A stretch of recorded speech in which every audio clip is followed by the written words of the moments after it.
Hello, ravie de vous retrouver ici. Ça fait un bail que je ne suis pas posée pour simplement papoter. Parce que, comme vous le savez peut-être, ou peut-être pas, mais il y a eu un très gros événement dans ma vie. On a accueilli un petit bébé en novembre 2024.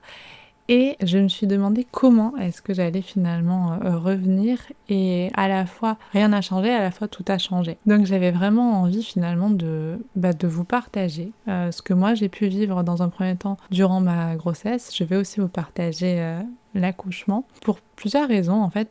On est toutes et tous différents. Et moi, je sais qu'avoir ce type de témoignage m'a beaucoup aidée parce que c'est des témoignages qui sont sollicités. C'est-à-dire que souvent on dit, bah voilà, quand on tombe enceinte ou quand on a un bébé, on veut surtout pas des conseils non sollicités. Mais là, en fait, vous avez le choix de regarder cette vidéo ou pas. Et du coup, je trouve que c'est plus intéressant parce que je me dis que si vous êtes là, bah, c'est que vous avez envie d'être là et que vous êtes prête à entendre un petit peu comment ça s'est passé pour moi. Donc si vous ne me connaissez pas, bienvenue et enchantée, je suis Isa, je suis prof de yoga et ergothérapeute et j'aime bien vous partager des séances de yoga, mais pas que, un petit peu tout ce qui gravite autour de yoga et aussi parfois vous partager quelques éléments de ma vie. Ce que je vais faire dans cette vidéo, c'est vous parler finalement de comment on a préparé cette grossesse, parce qu'on l'a préparée, de mes 3 trimestres qui ont été très différents, de ma pratique de yoga et comment elle s'est adaptée à ma grossesse. C'est vraiment le maître mot. Je me suis pas du tout adaptée pour essayer de continuer à tout prix à faire du vinyasa ou quoi. J'ai vraiment écouté mon corps et vous allez voir qu'en fait j'ai pas trop eu le choix. Et peut-être ce que je partagerai si je devais avoir la chance un jour de revivre une grossesse, peut-être ce que je garderai de cette première grossesse et peut-être des petites pistes de solutions ou d'aides qui peuvent vous être utiles. Alors si c'est bon pour vous, on va commencer et on va débuter tout de suite sur la préparation de la grossesse.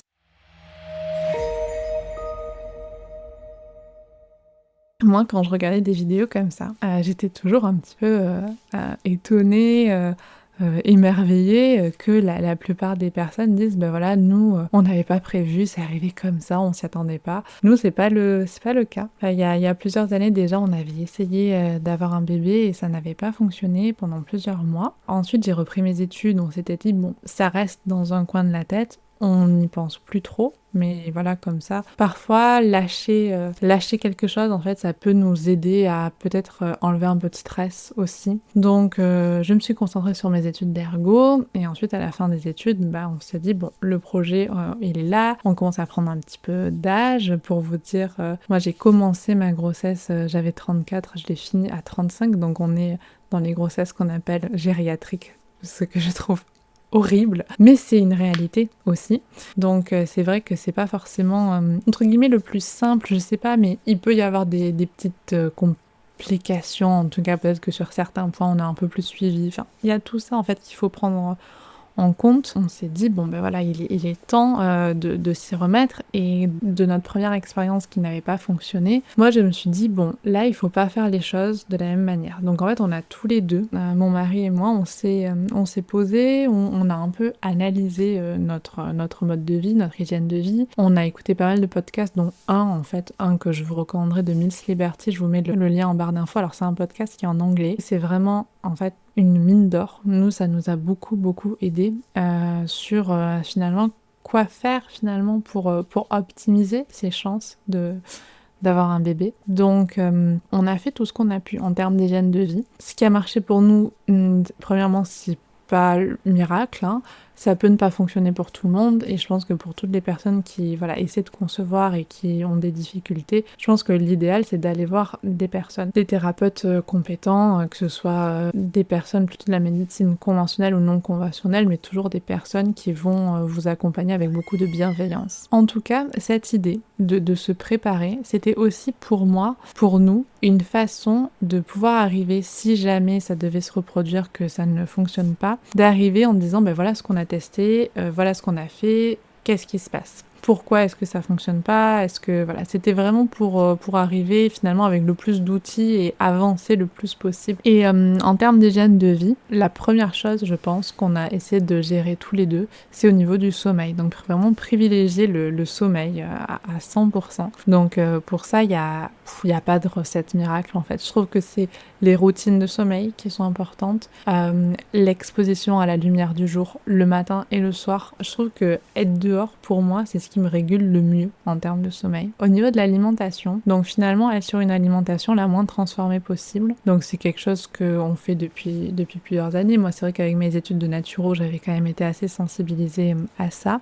Et aussi éviter le sucre. Alors, ne pas partir dans quelque chose, dans un délire zéro sucre ou quoi, mais privilégier finalement le sucre complet et les aliments avec moins de sucre. Quand on fait un gâteau, en mettre un peu moins, mais on peut balancer ça en mettant un peu plus de vanille ou un peu plus de cannelle ou un peu plus d'épices. Enfin, essayer de trouver finalement une façon, sans être à 100% IGBA, mais de voilà manger un peu entre guillemets un peu mieux, un peu plus brut on va dire aussi. Ensuite, un autre gros pavé, c'était le stress. Donc le stress, c'est super beau de dire, ben voilà, on va essayer d'être moins stressé, mais c'est super difficile. Donc essayer de trouver des pratiques qui nous font du bien. Donc moi, c'est vraiment passer du temps dehors, faire du yoga, méditer, respirer. Donc tout ça, en fait, c'est vraiment voilà, des outils que j'ai essayé de mettre en place. Mais il n'y a pas que, hein. À cette époque, je travaillais à l'hôpital, c'était assez stressant, donc malheureusement, on essaie de faire de notre mieux, mais il y a des choses sur lesquelles on n'y arrive pas. On a fait le choix de prendre des vitamines prénatales, pour mon mari comme pour moi. Je sais aussi que les compléments alimentaires, c'est un peu décrié, etc. Il y a certains compléments qui sont plutôt bien faits. Ça, je vous inviterai plutôt à en parler avec votre sage-femme, avec votre gynéco, et pareil, pas hésiter à avoir une sage-femme avant même finalement d'avoir un bébé, parce qu'elles sont toujours plein de bons conseils, et puis ça peut vraiment nous rassurer aussi sur ce chemin. Donc ça a été une préparation qui a duré grosso modo 3 mois. Ah oui, autre chose, en termes d'hygiène de vie, on a fait le choix de vraiment... Bon, moi ça fait plusieurs années que je bois très peu d'alcool, mais là vraiment pas du tout d'alcool. C'est pas quelque chose qui m'a manqué. Pour mon mari, ça a été un peu limité parce qu'on était à La Réunion un petit peu avant. Et bon, il y a pas mal de fêtes, etc. Donc, il buvait moins qu'avant. Mais je trouve que l'alcool, on n'en parle pas assez. Autant on va beaucoup parler de la cigarette, autant l'alcool, il peut y avoir aussi des interférences avec la fertilité. Et puis, je me dis c'est toujours bien d'arriver avec le meilleur matériel génétique possible. Voilà, ça a été tout ça qu'on a fait. Je pense que pour beaucoup de personnes, ça fait beaucoup. Pareil en termes d'activité physique, vraiment marcher, faire du vélo. Enfin, après, c'est des choses qu'on a toujours fait, mais peut-être on était un peu plus rigoureux là-dessus. Juste pour se dire, là, on espère peut-être qu'il y a un bébé qui va arriver. On essaie de faire en sorte d'être en meilleure santé possible. Et en fait, en faisant ça, on se rend compte qu'on va bien. Donc, j'ai envie de dire, c'est même pas des efforts. Et je pense même que si c'est des efforts, c'est qu'en fait, il vaut mieux pas le faire. Ou alors, il vaut mieux trouver une façon de faire différemment qui nous convienne le mieux. Donc ça a été tout ça, beaucoup des discussions aussi. Et oui, dernière chose, moi je traquais mon ovulation. J'avais acheté ça sur Amazon, des petites bandelettes. Ça pareil, c'est intéressant, mais il faut pas non plus que ça devienne une obsession, ni un stress forcément. Moi c'est juste que j'ai le syndrome des ovaires polykystiques, et c'était un peu compliqué en fait de savoir exactement quand j'ovulais, etc. Donc ça m'a aidé à savoir, et du coup j'avais fait ça sur 3 mois pour voir à peu près quand c'était, et je me suis rendu compte que justement c'était souvent pas exactement au même moment, un petit peu irrégulier, donc c'était aussi plus simple quand on a vraiment essayé, pour se dire il y a une fenêtre qui va être peut-être plus intéressante que d'autres. Donc on a mis tout ça en place, et ça a fonctionné assez vite, parce que finalement le premier mois après cette préparation où on s'est dit on essaie vraiment, ça a fonctionné. Pour moi c'était un peu de l'ordre du miracle, c'est peut-être pas le bon terme, mais c'était même trop beau pour être vrai. Je me souviens que quand j'ai eu les premiers tests de grossesse positifs, mon mari était super content, moi j'étais un peu sur la réserve, mais je pense que Je sais pas, vous me direz, mais je pense que c'est souvent lié à la peur que ça fonctionne pas, que ça s'accroche pas, que ça ne perdure pas. Donc un petit peu de stress de ma part, mais ensuite au fur et à mesure, avec les premiers examens, les premières échographies de datation, etc., ça commence à nous rassurer, et donc là on se dit, bon, ça passe, même si vous allez le voir, tout le long de la grossesse, c'est toujours finalement un stress de se dire, bah ça peut s'arrêter, malheureusement.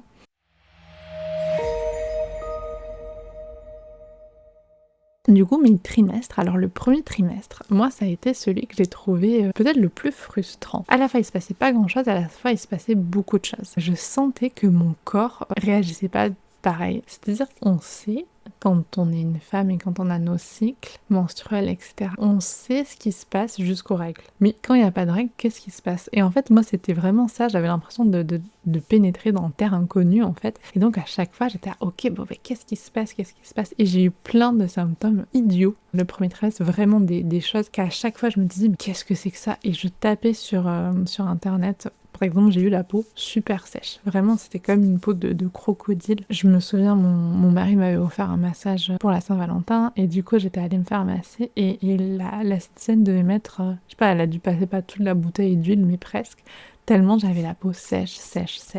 Et ça me grattait, ça me démangeait. En plus, au niveau des fesses, enfin, c'était pas du tout pratique, en fait, pour se gratter ces zones-là en public.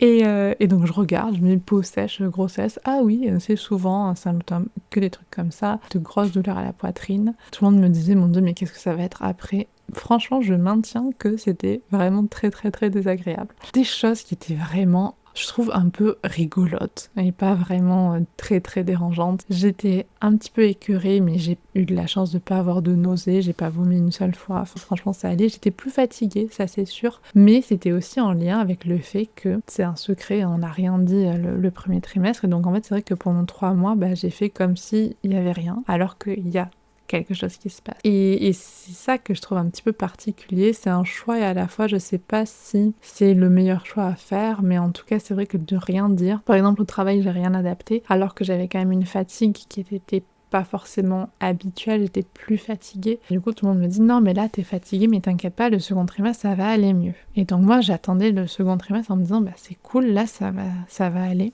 Et en fait, il y a un peu tout qui est arrivé en même temps. C'est-à-dire que la première chose qui est arrivée, c'est que de mon historique par rapport au diabète gestationnel, etc., on m'a fait un test assez rapidement, et on s'est rendu compte que ma glycémie à jeun était un peu trop élevée pour une femme enceinte. Les taux sont un peu plus stricts pour les femmes enceintes. Et donc à partir de là, j'ai commencé à avoir un suivi de la glycémie. J'ai rencontré une diététicienne. Au demeurant, c'était super, parce que tout au long de la grossesse, du coup, j'ai suivi ma glycémie. Mais l'avantage, c'est que j'ai pas eu d'insuline, j'ai pas eu de traitement. En fait, juste avec l'alimentation, avec les conseils de la diététicienne, c'est passé super bien. Parce que aussi, j'avais déjà essayé de mettre en place des choses, et que finalement, il n'y avait pas énormément de choses à changer. Il y a un truc qu'on a changé et qui a fonctionné pour moi, c'était de manger plus de légumes. Je mangeais des légumes systématiquement à chaque repas, mais c'était la quantité qui était pas, entre guillemets, adaptée finalement, qui me permettait pas d'avoir une glycémie assez bonne. Donc vraiment, en gros, la moitié de mon assiette maintenant, c'est des légumes. Et je garde ça parce que, premièrement, bah, j'y ai plus pris goût. Deuxièmement, je trouve que je me sens mieux au niveau du transit. J'ai moins d'hypoglycémie parce que ça m'arrivait quand même régulièrement. Même, je trouve, au niveau de la peau, de ma fatigue et tout, je trouve que ça a changé quand même pas mal de choses. Et puis, j'aime bien les légumes. Donc, en fait, j'ai pas trouvé ça très dérangeant. Mais au niveau de la fatigue, de l'épuisement, en fait, ça allait pas forcément mieux. C'est-à-dire que ça allait un peu mieux, mais c'était pas non plus la révolution. Et au milieu du second trimestre, j'ai commencé à avoir des contractions. Alors, c'est hyper difficile de savoir qu'on a des contractions quand on n'en a jamais eu. Moi, il faut juste savoir que j'ai des règles très douloureuses. J'ai toujours eu des règles très douloureuses. Et là, je commençais à avoir des douleurs qui ressemblaient à mes douleurs de règles. Pas aussi intenses en termes de douleurs, mais avec des douleurs quand même. Et ventre dur, quelque chose n'allait pas. Et j'en ai parlé à ma sage-femme. Donc là, elle m'a dit, c'est possible d'avoir des contractions aussitôt. Donc c'est les contractions de Braxton Hicks, ce qu'on appelle des fausses contractions. En fait, c'est l'utérus qui s'entraîne. Sauf que là, c'était un peu tôt, un peu trop tôt. Et aussi, elles étaient très nombreuses. J'en avais plus d'une trentaine à un moment par jour. Et douloureuses. En fait, ça me prenait vraiment dans le bas du dos. Enfin, c'était vraiment pas agréable. Donc j'ai eu plus d'examens. On a vérifié le col, etc. Donc j'ai eu de la chance. Mon col ne s'est jamais ouvert. Mais du coup, une échographe m'a expliqué que j'avais tout simplement un utérus contractile. Donc ça, c'est quelque chose qu'on peut pas savoir, que j'aurais jamais pu imaginer avant la grossesse. Donc que de ce fait, j'allais sûrement avoir des contractions jusqu'à la fin. Le tout, c'était en fait, ça me fatiguait. Donc c'était vraiment d'essayer de me reposer. Donc j'ai dû être en arrêt. Ça a été très compliqué. J'ai beaucoup culpabilisé, mais en même temps, je sentais que je pouvais plus. Je me souviens, je tenais mon ventre à l'hôpital et je disais à mon bébé, je suis désolée de te faire subir ça, mais j'y arrive. Enfin, là, je sentais vraiment que à la fois c'était trop pour moi, à la fois je culpabilisais d'arrêter, mais là il fallait me reposer. Et j'ai passé un mois, mon mois de juillet, à dormir. Et je pensais pas en fait que j'allais dormir autant. Et au moment de l'échographie du second trimestre, on nous a dit que notre bébé était un peu trop petit. Ils ont des percentiles en fait qui étaient en dessous du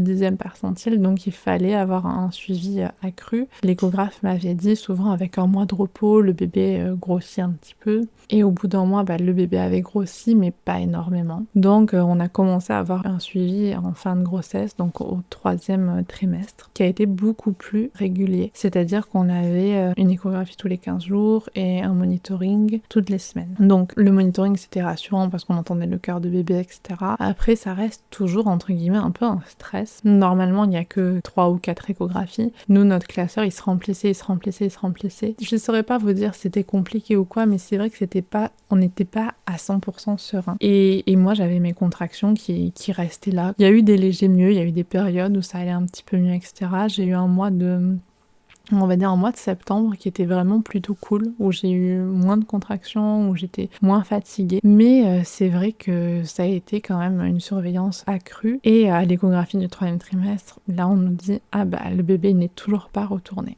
On en parle avec la sage-femme avec qui on faisait les cours de préparation à l'accouchement. Et donc là, je vous partage l'info qu'elle nous a donnée parce que c'est indolore, enfin il n'y a pas de pratique bizarre là-dessus. Elle nous dit, oui, moi aussi c'était mon cas. Donc en fait, j'ai fait quelque chose qu'une sage-femme m'avait conseillé. Je me suis mise dans le noir avec peu de froid, une petite poche de froid sur le haut du ventre, une petite bouillotte sur le bas du ventre et une lumière au niveau de la sortie. Et elle dit, et puis j'ai pas attendu très longtemps, le bébé a fait des tournes, des petits mouvements et hop, c'est retourné. Donc nous, quand on a appris ça, on s'est dit bon, pourquoi pas. Mais moi, j'avais peur de lui mettre un petit pack froid sur la tête.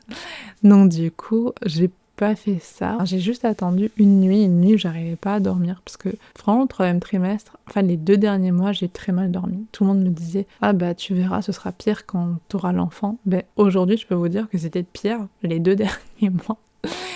Du coup, une nuit où j'arrivais pas à dormir, j'ai mis mes mains juste sur le bas-ventre pour que ça fasse chaud. Et je sentais qu'elle bougeait très différemment de d'habitude. Et je sentais que ça a pris du temps, mais à un moment, je me suis dit, je pense qu'elle s'est retournée. Et le lendemain, elle avait beaucoup le hoquet. Enfin, elle avait le hoquet une fois par jour. Et le lendemain, elle a eu le hoquet. Et là, je sentais plus la tête en haut qui bougeait, je sentais la tête en bas qui bougeait. Donc je me suis dit c'était bon et l'échographie de contrôle qu'on avait eu juste après nous a confirmé. Donc bon, ce système, c'est un peu système D, mais en tout cas ça a fonctionné. Est-ce que c'était ça, est-ce que c'était autre chose, je ne sais pas. Mais voilà pour ma grossesse, du coup, qui s'est terminée juste une semaine avant la date du terme. Je vous parlais de l'accouchement dans une autre vidéo. C'est vrai que les contractions m'ont pas quittée. Donc c'était un petit peu particulier.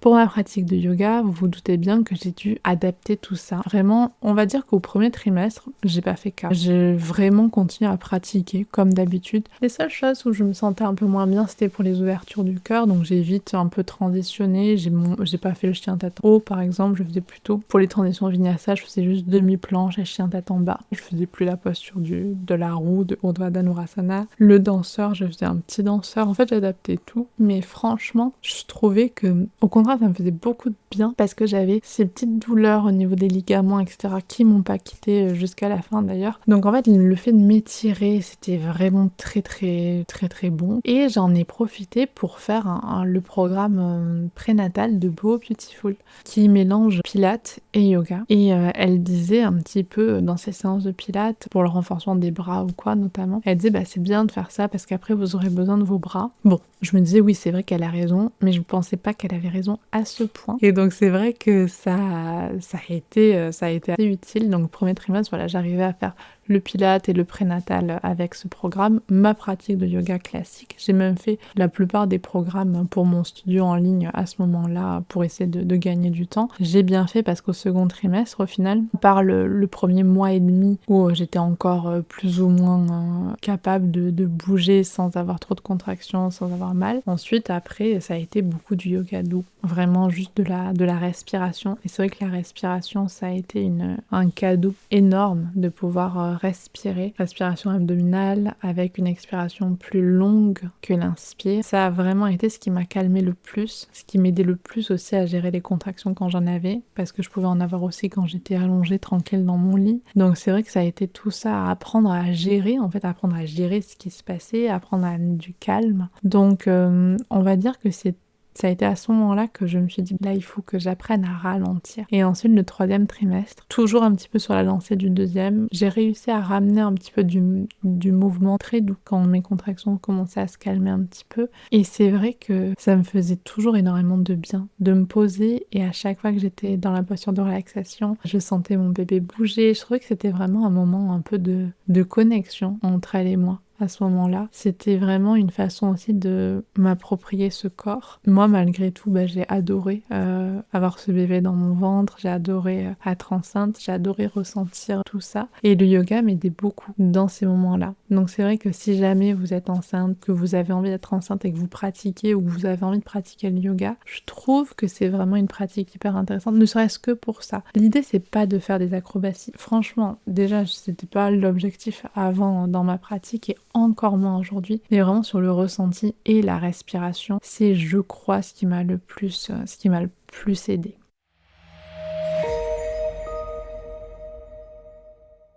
Et dans tout ce qui m'a aidé, donc là dans mes indispensables, vraiment ce que je pourrais vous dire, on va dire qu'en premier il y a des livres, le livre du mois d'or, parce que finalement ça nous permet de nous projeter un petit peu dans l'après et se dire que si on a eu la chance de pouvoir ralentir pendant la grossesse, c'est ok de continuer à ralentir après. Ça, je pense que c'est quelque chose peut-être dans nos sociétés entre guillemets qui est pas vraiment valorisé, hein, ce mois de récupération après. Après, bon, ça ce serait le sujet de notre vidéo, mais je pense que c'est très très difficile d'arriver à tout suivre, entre guillemets, à la lettre, etc. Et puis il y a des choses qui vont nous parler ou pas. Moi, je sais que j'ai très vite eu besoin de ressortir, prendre l'air en fait. Mais prendre l'air, c'est pas forcément aller faire les courses, vous voyez. Voilà, à adapter finalement à soi. Le quatrième trimestre naturel est super intéressant aussi et permet d'avoir des petites astuces pour justement pour préparer la couche. Donc ça c'est vraiment pas mal. Si vous avez en stock de l'huile ou de la crème pour le corps, super important parce que vraiment cette sensation de peau sèche qui démange, c'est hyper désagréable. L'ostéopathie peut être hyper intéressante, surtout si vous avez déjà un suivi avec une ou un ostéopathe ou alors quelqu'un qui est spécialisé pour la grossesse. Moi ça m'a beaucoup aidé notamment quand j'avais mes douleurs au niveau des ligaments. En fait elle m'a vraiment aidée à étirer tout ça. Je sais pas ce qu'elle a fait, mais ça a permis aussi à ce que mon ventre grossisse un petit peu plus, parce que c'est vrai que il est resté assez petit tout le long. Je voulais avoir un ventre énorme, mais bon, ça n'a pas été le cas pour cette fois-ci, c'est pas grave. Mais vraiment, l'ostéo, et elle m'avait dit, c'est bien d'y aller une fois à chaque trimestre, parce que finalement, le corps se modifie à chacun de ces trimestres. Moi, c'est ce que j'ai fait. Je suis aussi allée voir une acupunctrice, donc une sage-femme acupunctrice. Ça a vraiment été ma révélation pour tout ce qui était, dans un premier temps, fatigue. Alors c'est vrai que je ne l'ai pas vu assez tôt. C'est vrai que si je l'avais vu très tôt, peut-être que ça m'aurait plus aidé. Parce que c'est justement elle qui m'a aidée justement en septembre à finalement calmer un petit peu mes contractions, en faisant des petits points, voilà. Donc ça, c'était vraiment super intéressant. Et pour le sommeil, elle m'a aidée quand même. Alors ça n'a pas été révolutionnaire, mais ça m'a quand même aidée à mieux dormir. C'était moins la catastrophe, on va dire.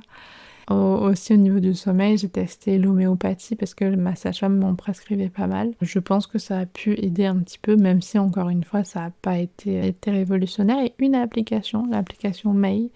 Donc j'ai pas pris la version où on peut avoir la messagerie avec des sages-femmes 24 heures sur 24 parce que on avait un suivi qui était suffisamment régulier, comme je vous l'ai dit, et puis surtout, ils étaient très disponibles. Mais pour les personnes qui vont avoir un peu moins de suivi ou qui sont un petit peu plus loin de centres médicaux ou quoi, ça peut être, je pense, intéressant, en tout cas pour plein de choses, pour savoir ce qui se passait à chaque semaine, qu'est-ce qui change dans le corps, etc. Parce qu'il y a plein de changements. Je trouve que c'est assez fou.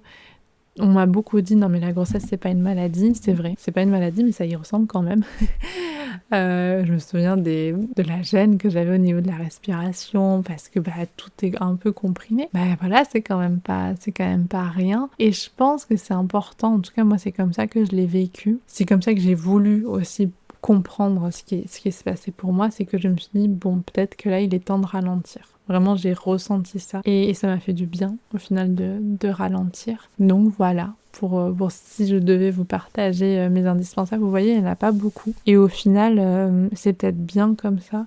Pareil, en termes de vidéos sur la grossesse, etc. Moi, j'ai bien aimé regarder les vidéos d'Héloïse de Easy Blush. Ça m'a aidée parce que je trouvais sa façon d'appréhender la grossesse, au final, a été assez similaire à la mienne. En tout cas, il y a eu du ralentissement qui était assez importante chez moi. Et peut-être que c'est une bonne chose de ralentir avant l'arrivée d'un bébé parce que c'est vrai que ça change tout. Et c'est très bien en fait. C'est pour ça, entre guillemets, qu'on a un bébé aussi. C'est parce qu'on veut un changement. Et s'apprêter à ce changement, je sais que moi, ralentir, faire beaucoup de crochets, ça m'apaisait énormément et je pense qu'il y a plein d'autres activités comme ça qui peuvent aider à ralentir. Après, il y a des femmes qui réussissent à continuer à faire tout jusqu'à la fin. Ça dépend vraiment des personnes. Moi, je sais que j'ai culpabilisé à un moment, mais avec le yoga aussi, ça m'a aidé à accepter ça. C'est-à-dire que je me rendais bien compte que mon corps ne pouvait pas faire plus que ce qu'il faisait et que c'était important aussi d'accepter ce moment